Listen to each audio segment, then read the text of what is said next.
विद्यार्थियों, हिंदी कुमार भारती 9वीं कक्षा की दूसरी इकाई का 5वां चेतना साक्षरकार गद्य ये हमारा चालू था। विभाग 1 के माध्यम से मैंने आपको पृष्ठ नंबर 75 से लेकर 66 तक के आपको मैंने पढ़ाया था। अब आपको पृष्ठ नंबर 77 यानी कि 77 निकालना है।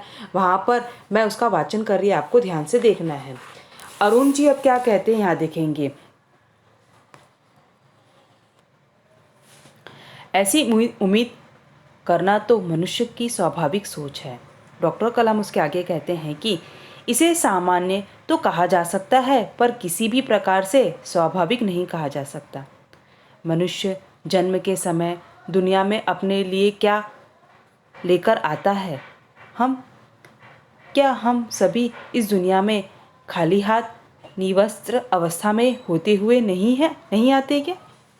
इनके मनुष्य का जब जन्म होता है तो मनुष्य जब जन्म लेता है तो वो कुछ लेके नहीं आता, वो खाली आता है और निवस्त्र रहता है, और जाते समय भी वो खाली हाथ जाता है, वो कुछ लेके भी नहीं जाता। अरुण जी यहाँ पर आगे कहते हैं, विद्यार्थी है यहाँ पर आपको जो ये लाल अक्षरों में लिखा हो यहाँ से लेकर यहाँ तक कि ये बहुत महत्वपूर्ण पैराग्राफ, इसको आपको अच्छे से पढ़ना है और इसके आधार पर आपको कुछ प्रश्न दिए, वो प्रश्न आपको हल करना है। जैसे कि अरुण जी लेकिन हम अपनी आनुवंशिक गुण धर्म को लेकर, यहाँ पर आनुवंशिक, ये जो आनुवंशिक शब्द का अर्थ दिया गया यानी कि उत्तराधिकार करता, यानी कि जैसे कि मैं हूँ, मेरे दादा है, मेरे दादा के दादा, यानी कि उसे हम क्या कहेंगे, उत्तराधिकार करता गुण धर्म तो लेकर आते हैं। डॉक्टर कलाम कहते हैं लाता कौन है, वह तो स्वयं आते हैं। यही तो मनुष्य के जीवन मानवता का तत्व है।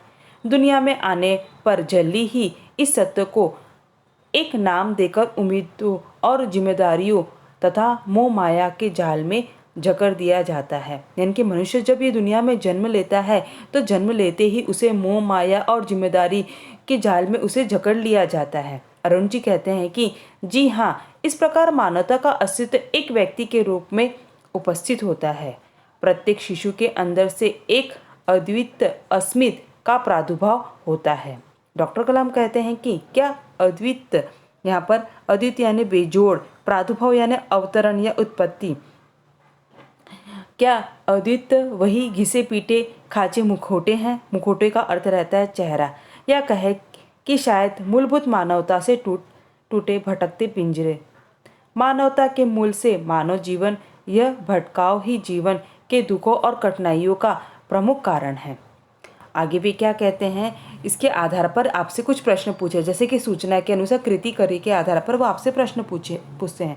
जैसे कि दुनिया में, यहाँ पर देखेंगे, दुनिया में आने के बाद मनुष्य इसमें जकड़ जाता है। तो हमने ये जो पैराग्राफ देखा था, तो इस पैराग्राफ के अंतर्गत हमें इसका उत्तर ढूंढना है। तो इसका उत्तर अब हम किस तरह से ढूंढेंगे, जैसे कि यहाँ पर दिया गया है जिम्मेदारियों और उम्मीदों और जिम्मेदारियों में या फिर मोह माया के जाल में, इस तरह से हम क्या लिखेंगे, यहाँ पर इसका उत्तर यहाँ पर हम लिखेंगे। यहाँ हम क्या लिखेंगे कि उम्मीदों और जिम्मेदारियों में और मोह माया के जाल में, यानी कि दुनिया में आने के बाद मनुष्य इसमें जकड़ जाता है। दूसरा दिया गया है कि कारण लिखिए। मनुष्य जीवन में दुख और कठिनाइयाँ आना, यानी कि मनुष्य के जीवन में दुख और कठिनाइयाँ क्या आता है? जैसे कि मनुष्य, डॉक्टर कलाम के अनुसार आज का मानव शायद मूलभूत मानवता से टूटे भटकते पंजर दृश्य है। मानवता के मूल से मानव जीवन का यह भटकाव ही मानव जीवन के दुखों और कठिनाइयों का प्रमुख कारण है। ठीक है, यानी कि मानव ही मानव का प्रमुख कारण है। उसकी दुख और कठिनाई की वजह से वो क्या हो जाता है, दुखी हो जाता है। ये हो गया। यहाँ पर उपसर्ग और प्रत्ययुक्त शब्द लिखिए। तो यहाँ पर जैसे कि उपसर्ग और प्रत्ययुक्त शब्द हमें इसमें से देखना है। जैसे कि उपसर्ग युक्त शब्द कौन सा, अनुवांशिक। तो उपसर्ग आनुवंशिक में क्या हो जाता है, आज रहेगा वो उपसर्ग रहेगा। उपस्थित, अद्वितीय यानी कि अस में जुड़ा हुआ है। उसी तरह प्रत्ययुक्त में आएगा, जैसे कि मानव में अगर ताला लगाएंगे तो क्या बन जाएगा, मानवता। जिम्मेदारी, दारी लग गया है, उसके बाद भटकाव, तो भटका में क्या लग गया, देखिए वहाँ पर और वह, यानी कि क्या लग गया है, वहाँ पर वह शब्द लग गया, तो ये क्या हो गया हमारा प्रत्ययुक्त शब्द। उसी प्रकार यहाँ पर दिया, ये आपको यहाँ पर दिया गया है वचन बदलिए। वचन बदले में कठिनाई कठिनाइयाँ, तो यहाँ पर क्या आ जाएगी कठिनाई। उम्मीद, उम्मीद का क्या हो जाएगा उम्मीदें। एक का क्या हो जाएगा अनेक, और व्यक्ति का क्या हो जाएगा व्यक्ति का व्यक्ति ही रहेगा। फिर यहाँ पर नीचे दिया, यहाँ नीचे दिया गया है मानवता जीवन का मूल आधार है, इसे स्पष्ट कीजिए विद्यार्थी। ये जैसे मैं आपको बता रही हूँ वैसे आपको आपके नोटबुक में इसका उत्तर आपको लिखते जाना है। जैसे कि मानवता जीवन का मूलाधार है, इसको स्पष्ट करना है। तो क्या लिखेंगे, जैसे कि मानवता सचरित्रता मनुष्य को देवदत्त की कोटि में ले जाती है, यानी कि सत्यवादिता, परोपकार, बंधुत्व, संतुष्ट, अहिंसा जैसे गुण नैतिकता के आधार है। जिसे व्यक्ति में ये आधारभूत गुण होंगे वह व्यक्ति परहित, परिश्रम, कर्तव्यनिष्ठ जैसे गुणों से युक्त रहता है। यानी कि मनुष्य स्वयं मेहनत करेगा तो मनुष्य का विकास स्वयं होगा। यानी कि जो व्यक्ति इस तरह से गुण युक्त रहते हैं उनमें ये सब गुण पाए जाते हैं। भारतीय इतिहास में ऐसे उदाहरणों से भरा पड़ा है। जय व्यक्ति ने अपने कर्मों के आधार पर देश में यश और गौरव बढ़ाया है। किसी भी राष्ट्र या समाज की उच्चता की कसौटी वहाँ के नागरिकों के आदर्श एवं मूल्य से ही होती है। अतः हमें चाहिए कि हम अपनी परंपराओं और हमारे जो आदर्श है मूल्य के अनुसार चलते रहे और अपने देश का गौरव बढ़ाए। मनुष्य के जीवन, इसलिए कहा जाता है कि मानवता मनुष्य के जीवन का मूलाधार है, यानी कि मानवता विहीन जीवन के लिए मनुष्य में कोई भी स्थान नहीं है। तो यहाँ पर आपको क्या लिखना है, अपना विचार लिखना है। अब हम आगे देखें, यहाँ पर अरुण जी कहते हैं हमें अपने मूल तत्व से किस प्रकार संबंध स्थापित करना है, यानी कि जो हमें मूल तत्व दिए उसे हमें संबंध किस तरह से स्थापित करेंगे। डॉक्टर कलाम कहते हैं कि हम अपनी वाणी, इनके हमारे जो बोलने का तरीका, अपने विचार, अपनी भावना और कार्य को एक लय में बंद कर ईश्वर की इच्छा के साथ उसकी ताल मिलाकर ऐसा कर सकते हैं। अरुण जी कहते हैं ये दुष्कर तो नहीं होना चाहिए। आगे भी कहते हैं कि अरुण तो इसे मैं ही हकीकत क्या है, यानी कि वो कहते हैं तो इसमें की हकीकत क्या है। कलाम कहते हैं वास्तव में आत्मा शब्द ही मुझे मनुष्य के वास्तविकता अस्तित्व की सर्वोत्तम व्याख्या प्रतीक होती है। इस नाम से संबंध जुड़ते हैं और समाज में अपनी एक पहचान बनती है। यह प्रतिक्रिया अनवंतर रूप से रिश्ते, नातों या के ताने बाने और जीवन के जाल संजाल से बुनती जाती है। अरुण जी कहते हैं कि व्यक्ति निश्चय ही सांसारिक, जिसे भगवान बुद्ध ने नाम और रूप की संख्या दी थी। पेज नंबर 78 यानी कि 78 निकालेंगे, वहाँ पर दिया है। अब वो कहते हैं कलाम क्या कहते हैं कि कलाम कहते हैं कि ऋषि अष्टावक्र ने अपनी अष्टावक्र गीता में लिखा है कि आप न तो पृथ्वी, जल, अग्नि, वायु है और न ही आकाश है। आप स्वयं को बस चेतना की अंत वस्तु इन 5 तत्वों की का साक्षी भर माने। अरुण जी कहते एक साक्षी मात्र, तो फिर यह चेतना क्या है, उसका वास कहाँ है। कलाम कहते कि चेतना रचना अथवा निर्माण की वस्तु नहीं है, यह तो शाश्वत और अनंत है। इसका जो क्रम रहता है वह सतत, यह अविच्छिन्नीय है, यह मन और मस्तिष्क से परे है। अरुण जी कहते कि आत्मा के संबंध में श्रीमद् भागवत गीता में भी लिखा हुआ है कि आत्मा अदृश्य, अचित्य और निर्विकार है, यह अनंत है और सब में विद्वान है। इसे न शस्त्र वेद सकता है, न अग्नि जला सकती है, न जल गीला कर सकता और न ही वायु सुखा सकती है।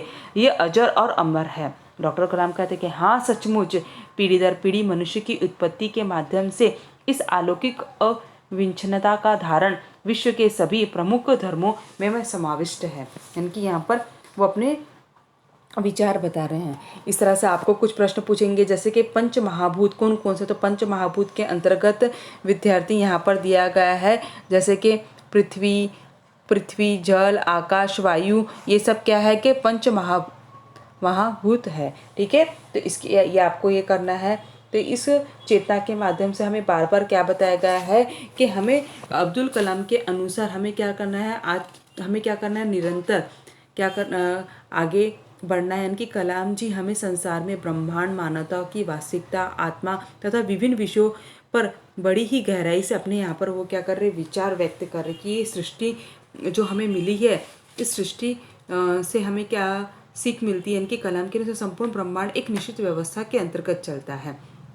जिस प्रकार से सृष्टि के बाह्य संसार के संचालक के लिए कुछ नियम है, उसी प्रकार मन के आंतरिक संसार को संचालन करने के लिए भी कुछ नियम निर्धारित होते हैं। यदि मनुष्य इस नियम को समझ ले तो वह जीवन के अनुभव को अच्छी तरह से क्या कर सकता है, समझ सकता है। एक बार यदि मनुष्य अपनी आत्मा के संपर्क में आ गया तो मानो मनुष्य इस ब्रह्मांड के केंद्र बिंदु के रूप में क्रियाशील हो सकता है। यानी कि हमें क्या करते हैं, हमें वह खुद अपने सक्षम बनाना चाहते हैं, खुद हमें क्या बनाना चाहते हैं कि आत्मचिंतन करें।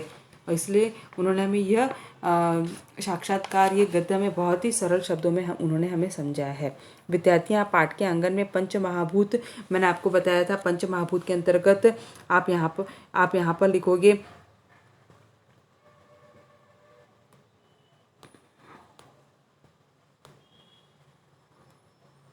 यहाँ लिखोगे पृथ्वी, आकाश, वायु, अग्नि और जल। इस तरह से आप इसके अंतर्गत लिखोगे।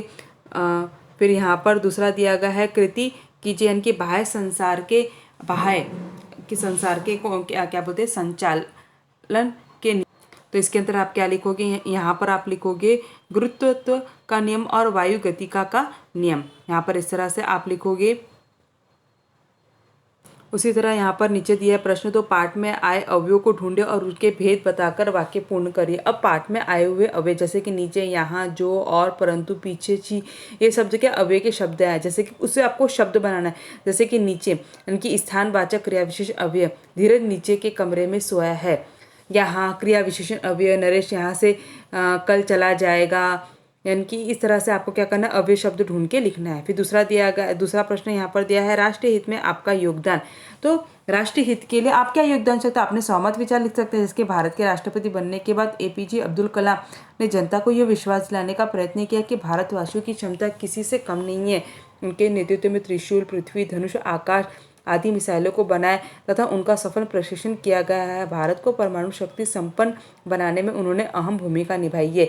तो वे एक ऐसा व्यक्तित्व है जो आने वाले कल के लिए सुनहरा निर्माण के लिए कटिबद्ध थे। स्वदेश रॉकेट प्रणाली विकसित करने वाले कलाम 2020 में भारत को विकसित राष्ट्र बनाने के मिशन पर कार्यरत थे। उन्होंने देश की नई पीढ़ी को संदेश दिया है कि अपने सपने तथा इरादे ऊंचे रखो। यानी कि स्वप्नदर्शी युवा पीढ़ा भी आने वाले कल को सुनहरा बना सकती है, क्योंकि उसमें अद्भुत लगन और कमत है। यानी कि वह कहते हैं कि हमारे जो आने वाली पीढ़ी है उसके आधार पर ही हमारा देश आगे बढ़ सकता है। इनके हम जो सपने देखते हैं उसे हमें पूर्ण करने की हमें शक्ति रखनी चाहिए। इस तरह से आप क्या करोगे, ये पाठ के आंगन के प्रश्न उत्तर आप हल करोगे।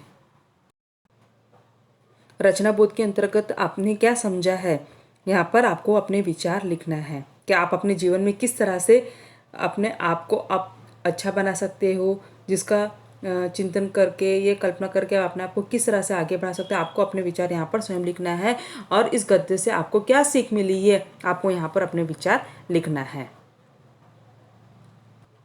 यहाँ पर दिया कि वैज्ञानिकता की दौड़ में बिखरे हुए मानवीय रिश्ते विषय पर अपने विचार व्यक्त करें। तो यहाँ पर क्या लिखेंगे, जैसे कि अभी हम देख रहे हैं कि इनकी 21वीं शताब्दी का प्रथमार्ध चल रहा है। दुनिया में बहुत सारे हम देख रहे हैं आए दिन परिवर्तन हो रहे हैं, प्रकृति के नियम बदल रहे हैं। अभी हम देख रहे हैं कि कोरोना आने की वजह से और बहुत से नियम बदल गए हैं।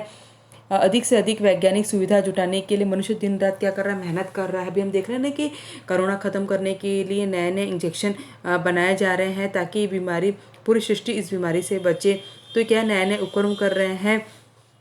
मनुष्य दिन रात काम कर रहा है, बच्चे घर में सोते रहते हैं, पिता काम पर चला जाता है और जब वह घर लौटता है तब उसे बच्चे सोए हुए मिलते हैं। जिस घर में माँ बाप दोनों काम करते हैं वे घरों के काम तो आया द्वार पाले जाते हैं। माता पिता का जो प्यार बच्चों को मिलना चाहिए वो नहीं मिलता। एकल परिवार के कारण ऐसे घरों में बच्चों के दादा दादी का प्यार भी नहीं मिल पाता। इसका परिणाम ये होता है कि वैज्ञानिकता की दौड़ में मानवीय रिश्ते बिखरते जा रहे हैं। यानी कि कुछ अच्छा भी हो रहा है कि वैज्ञानिकता के आधार पर वो नई खोज कर रहे हैं, करोड़ों रुपये खोज भी कर रहे हैं, मगर वैज्ञानिकता की दौड़ में आधे क्या हो जाते हैं, रिश्ते, मानवीय रिश्ते बिगड़ते भी जा रहे हैं। यानी कि यहाँ पर हम अच्छा भी बोल सकते हैं, मैंने आपको करोड़ों रुपये में पता है, वहाँ पर अच्छा भी बोली और इस तरह से बताएं कि परिवार एकल होते जा रहा है। ये भी इसकी वजह से भी मानवीय रिश्ते क्या हो जाते हैं, बिखरते जा रहे हैं। ठीक है, आपको इस तरह से कठिन शब्द के अर्थ लिखना है और पाठ के में आपको जो संजाल में या पाठ के आंगन में जो प्रश्न उत्तर पूछा गया है वो आपको अपनी नोटबुक में लिखना है।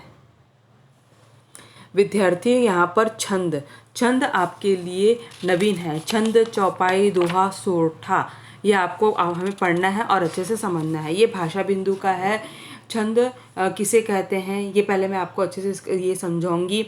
आपको आपके पृष्ठ में यानी कि 79 पृष्ठ निकालना है, वहाँ पर जो दिया गया है तालिका वो आपको अच्छे से पढ़ना है।